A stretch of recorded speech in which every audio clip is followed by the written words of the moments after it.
Pakistan connection আছে গৌৰৱ গগৈৰ, যদি পাকিস্তান কানেকশ্যন আছে হিমন্ত বিশ্ব শৰ্মাই কৈ দিয়ক না। মই গৌৰৱ গগৈক সমালোচনা কৰোঁ মানে হিমন্তক বিশ্বাস নকৰোঁ নহয়।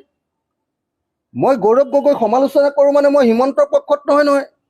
মই গৌৰৱ গগৈক সমালোচনা কৰোঁ মানে, গৌৰৱ গগৈক ধৰোঁ মানে, টানকৈ কওঁ মানে মইতো হিমন্তৰ প্ৰপগাণ্ডাত বিশ্বাস কৰা মানুহ নহয়। ঐ হিমন্ত বিশ্ব শৰ্মাই কৈ দিয়কচোন যে গৌৰৱ গগৈ পাকিস্তানলৈ যোৱাটো, মই যদি কাইলৈ পাকিস্তানলৈ যাওঁ এইটো কি মোৰ ডাঙৰ অপৰাধ নেকি? হিমন্ত বিশ্ব শৰ্মা পাকিস্তানলৈ গৈছে নে নাই? বাংলাদেশলৈ কেলৈ গৈ থাকে মাজে মাজে? মোদীয়ে কি কাৰণে পাকিস্তানত গৈ বিৰিয়ানী খাই আহেগৈ?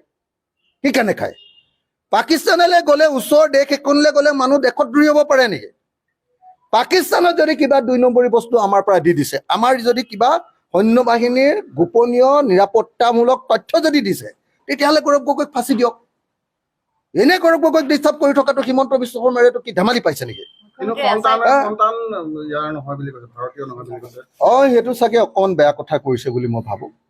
সেইটো মানে মই ক'লেতো আৰু মোৰ নিজৰ সন্তানটোক আৰু ভাৰতীয় নকৰি মই নোৱাৰো ইংলেণ্ডৰ কৰিম নেকি? কিন্তু সেইটো এটা লিগেল প্ৰশ্ন নহয়।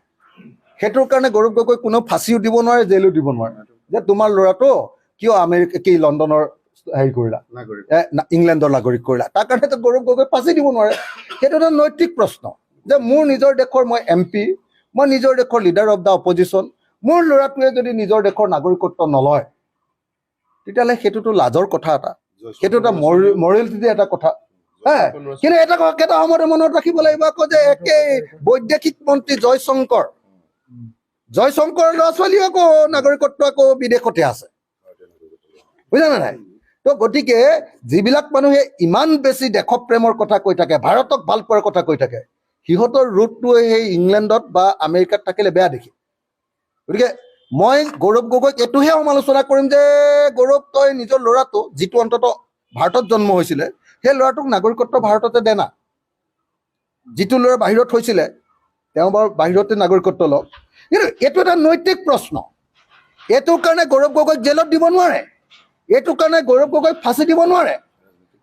এইটোৰ কাৰণে গৌৰৱ গগৈৰ লগত ৰাজনীতি কৰিব পাৰিব, গৌৰৱ গগৈক ডুবাব পাৰিব অলপ। হিমন্ত বিশ্ব শৰ্মাৰ যিবিলাক দুনিয়াৰ আপোনাৰ মানে হিটলাৰৰ এইটো নাম কি আছিলে, প্ৰচাৰ মন্ত্ৰীটোৰ নাম কি আছিলে? কি কয় আপোনাৰ প্ৰচাৰ মন্ত্ৰী যিজনে একদম অনবৰতে সঁচাক মিছা কৈ থকা প্ৰচাৰ মন্ত্ৰীটো, গোৱেবলছ বুলি কয়। এই হিমন্ত বিশ্ব শৰ্মাৰ গোৱেবলছৰ নীতিমতে এইটো প্ৰচাৰ কৰি থাকিব পাৰিব, কিন্তু গৌৰৱ গগৈ নোমডালো ছিঙিব নোৱাৰে।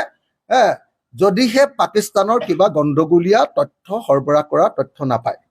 গৌৰৱ গগৈক সমালোচনা কৰোঁ মানে গৌৰৱ গগৈক ডুবাবলৈ নাচাওঁ আকৌ দেই। গৌৰৱ মোৰ ভাই, গৌৰৱ আমাৰ সতীৰ্থ, মানে এলায়েন্সৰ সতীৰ্থ।